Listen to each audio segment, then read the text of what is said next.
Howdy folks, it's Mr. Ryan again. We're continuing with learning about factoring. We just learned about product sum factoring, and so now we are going to move on to understanding another kind of factoring. We're going to learn about what's called, it's a special case called the binomial squared. Well, I call it a binomial squared. I don't know what other people call it. I've heard it actually called the trinomial squared.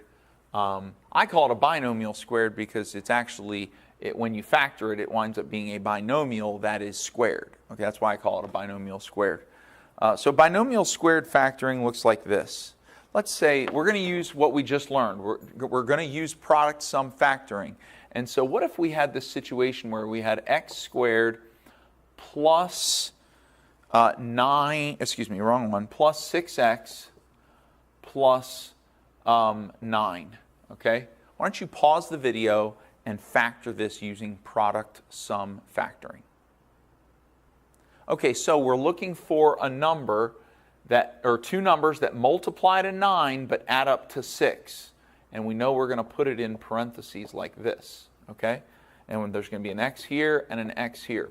Well, two numbers, the only two numbers that multiply to positive 9 are positive 3 and positive 3, or negative 3 and negative 3. So it's basically two of the same number. All right? And that's where the square comes in, is because we're squaring a number. Okay? Or we're squaring something. All right, now, if we add negative 3 and negative 3, that makes negative 6. But we don't want negative 6. We want positive 6. So we're going to go with positive 3 and positive 3. So this is going to be x plus 3 times x plus 3. Okay, so this is why it's called binomial squared, because look, what we wind up with is when we factor this, we get two identical binomials that are multiplied by each other. So essentially what's happening here is, what happens when you multiply two things, the same thing by itself? That's called a square, right? 4 times 4, the same thing, we would call this 4 squared. So we would call this x plus 3 squared, because it's x plus 3 times x plus 3. X plus 3 times x plus 3. Okay, that's why it is a binomial that is being squared. Now let me show you how to know when there is a binomial squared. You will know that the situation you're dealing with is a binomial squared if half of the middle number squared equals this number. So what's half of positive 6? Positive 3. Positive 3 squared is positive 9, so this must be a binomial squared problem. Let's factor another binomial squared. How about this one?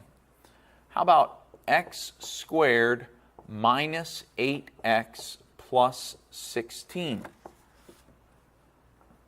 What is half of negative 8? Half of negative 8 is negative 4. And what is negative 4 times negative 4? Positive 16, which is right here. So we know that it's going to be x negative 4, x minus 4 squared. That's the correct factoring of this. It is a binomial that has been squared. All right? Let's try another one.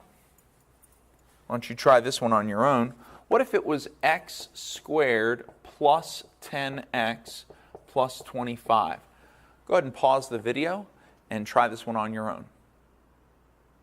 Okay, so hopefully you had a chance to look at this or to try this on your own.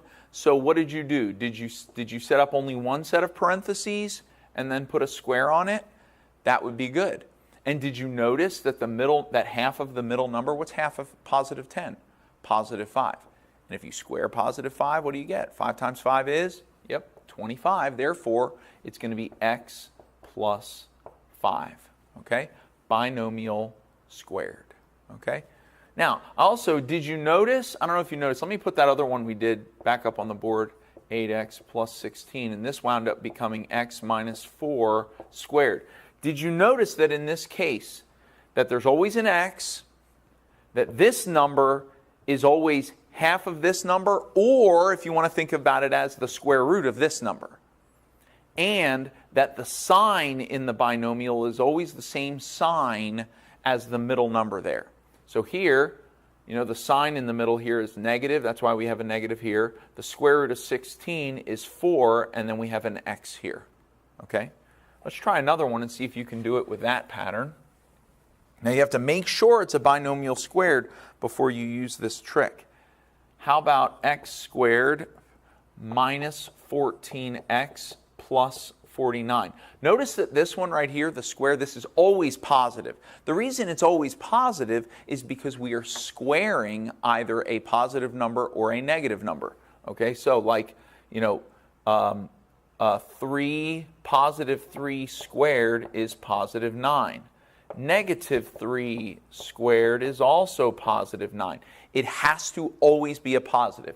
If we had x squared minus 14x minus 49, it would not be a binomial squared. It would be something else. Okay? So, but we're going to make it plus 49. You want to pause the video and try this one out? All right, so hopefully you had a chance to try this, and you were probably like, oh, I recognize that. Half of 14 is 7, and 7 squared is 49. Oh, and this is positive here, so that means it must be a binomial squared. So we're going to put an x here, a squared here, and what's going to go in the middle here? Well, what's the square root of 49? Well, that's 7. And what's the sign we have here? Negative, so that should be a negative, and there's your factors. Okay. Now understand, it's very important for you to understand this is not one factor. This is 2 factors. There are 2 factors right there. Okay? All right.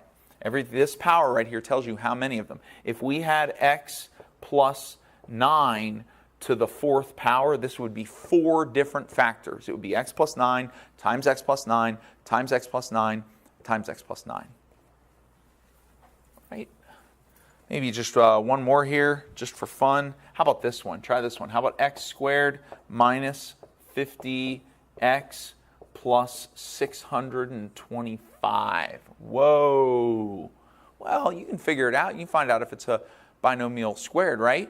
Okay? All we have to do is take half of the middle number. Well, what's half of 50? Well, that's 25, right? Is 25 times 25, does that equal 625? Try it out in your calculator.